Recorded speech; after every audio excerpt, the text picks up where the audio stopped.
Indian financial system ফুল ফৰ্মটো তাৰপিছত থাৰ্ডখন হ'ল বৰ্ডখন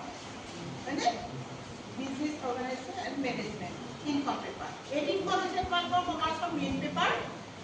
মই পেপাৰ এখনক মানে জানিব দিবৰ কাৰণে তোমালোকক কৈছোঁ তোমালোকক ছাৰতে কৈ আছে পেপাৰখিনি কি আছে যদি নাজানো তোমালোকে কৈ থাকিলে হয়তো ধৰিব নোৱাৰিবা সেইকাৰণে মই ক'ব আহিছোঁ এই তিনিখন হৈছে তোমালোকৰ কমাৰ্চৰ মানে প্ৰধান তাৰমানে মেইন পেপাৰ হ'ব তিনিখন তাৰপিছত তোমালোকৰ আৰু তিনিখন পেপাৰ থাকিব এখন হৈছে AEC বুলি কয় এবিলিটি এনহেঞ্চমেণ্ট কোৰ্চ সেইটো মানে আণ্ডাৰত ক্ষমতা বিকাশৰ আণ্ডাৰত তোমালোকৰ এখন পেপাৰ থাকিব সেইখন অসমীয়া পেপাৰ MIL অলকি মই মানে MIL ল'ব লাগিব মডাৰ্ণ ইণ্ডিয়ান লেংগুৱেজ আৰু নহ'লে তোমালোকে অলকি ল'ব লাগিব সেইখনো তোমালোকৰ 4 ক্ৰেডিটৰ হ'ব আমি যে কমাৰ্চৰ পেপাৰ তিনিখন ক'লোঁ সেই তিনিখন পেপাৰে তোমালোকৰ 4 ক্ৰেডিটৰ অৰ্থাৎ 100 মাৰ্কছৰ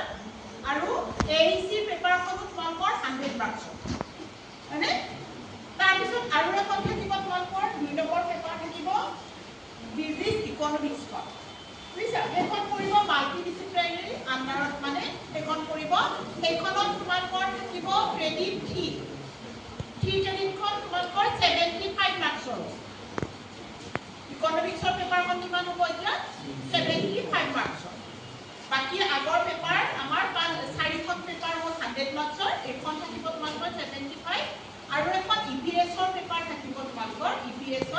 EVS-ৰ পেপাৰখন তোমালোকৰ 2 ক্ৰেডিটৰ বুলি আহিছে কিন্তু অকমান চেঞ্জ হ'ব পাৰে দেই EVS-ৰ পেপাৰখন মোৰ এটা ডাউট আছে তাৰমানে তোমালোকৰ আগৰ মতে আমাৰ এনেকৈ দিছে EVS-খন মানে 50 মাৰ্কছৰ হ'ব বুলি 2 ক্ৰেডিটৰ পেপাৰ কিন্তু যদি কিবা কাৰণত তাৰমানে এইখন পেপাৰ যিহেতু 3 ক্ৰেডিট দিলে ন 3 ক্ৰেডিটত তোমালোকৰ 75 মাৰ্কছ হ'লে 25 মাৰ্কছ এটা কমি থাকিব বুজি পাইছানে মানে এই টোটেল মাৰ্কছটো গণ্ডগোল হৈ যাব নহ'লে সেই 25 মাৰ্কছটো কমি থাকিবনে আমাৰ ইফালে 50 আহিলে এটা মানে হেৰি ৰাউণ্ড ফিগাৰত নহ'ব তাৰমানে পেপাৰ এইখনৰ টোটেল মাৰ্কছ গতিকে মই ভাবিছোঁ এইখন পেপাৰ কিবা কাৰণত মাৰ্কছটো চেঞ্জ হৈ যাব পাৰে EVS-ৰ পেপাৰখন 3 ক্ৰেডিটটো হৈ যাব পাৰে এতিয়া এইখিনি হ'ল তোমালোকৰ পেপাৰ এই 6খন পেপাৰ আমি পঢ়িব লাগিব ফাৰ্ষ্ট ছেম এই পেপাৰ এখন তোমালোকক ইতিমধ্যে ছাৰতে কেইবাজনো ছাৰে দিলেই পেপাৰ নিজৰ পেপাৰবিলাকৰ ওপৰত এতিয়া মই অসমীয়াৰ যিখন পেপাৰ মই ল'ম তোমালোকৰ এখন পেপাৰ মডাৰ্ণ ইণ্ডিয়ান লেংগুৱেজ যিখিনি অসমীয়া নোলোৱা তোমালোকে সেইখিনিয়ে তোমালোকে অলকি ল'ব পাৰিবা বুজিছানে অসমীয়া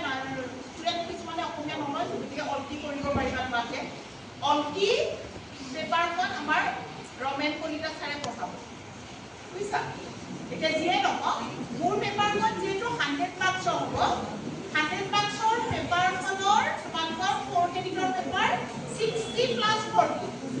100 মাৰ্কছৰ যিমানকেইখন পেপাৰ আছে তোমালোকৰ গোটেইখন পেপাৰ 60 মাৰ্কছৰ তোমালোকৰ এক্সাম হ'ব আৰু 40 মাৰ্কছ তোমালোকৰ ইণ্টাৰনেল গোটেইকেইখন 100 মাৰ্কছৰ আৰু 75ৰ যিখন পেপাৰ আছে 75ৰ 3 ক্ৰেডিটৰ পেপাৰ সেইখনত তোমালোকৰ 45 হ'ব তোমালোকৰ এক্সাম আৰু বাকি 25 হ'ব তোমাৰ ইণ্টাৰনেল মাৰ্কছ আৰু 50 মাৰ্কছৰ যিখন পেপাৰ হ'ব সেইখন পেপাৰত 30 প্লাছ 20 30 হ'ব এক্সাম আৰু 20 মাৰ্কছ হ'ব তোমালোকৰ ইণ্টাৰনেল মাৰ্কছ এতিয়া ইণ্টাৰনেল মাৰ্কছ গোটেইকেইখন পেপাৰতে থাকিব আৰু বহুত বেছিকৈ আছে যিহেতু 100 মাৰ্কছৰ পেপাৰত আমাৰ 40 মাৰ্কছ ইণ্টাৰনেল মাৰ্কছ আছে চোৱাত মাৰ্কছ কিন্তু তোমালোকে সেইকাৰণে ইণ্টাৰনেল মাৰ্কছটো একেবাৰে মানে নেগলেক্ট কৰিব নোৱাৰো এতিয়া সেইটোৰ কাৰণে আমি কি কৰিব লাগিব কালি ছাৰকে কৈছে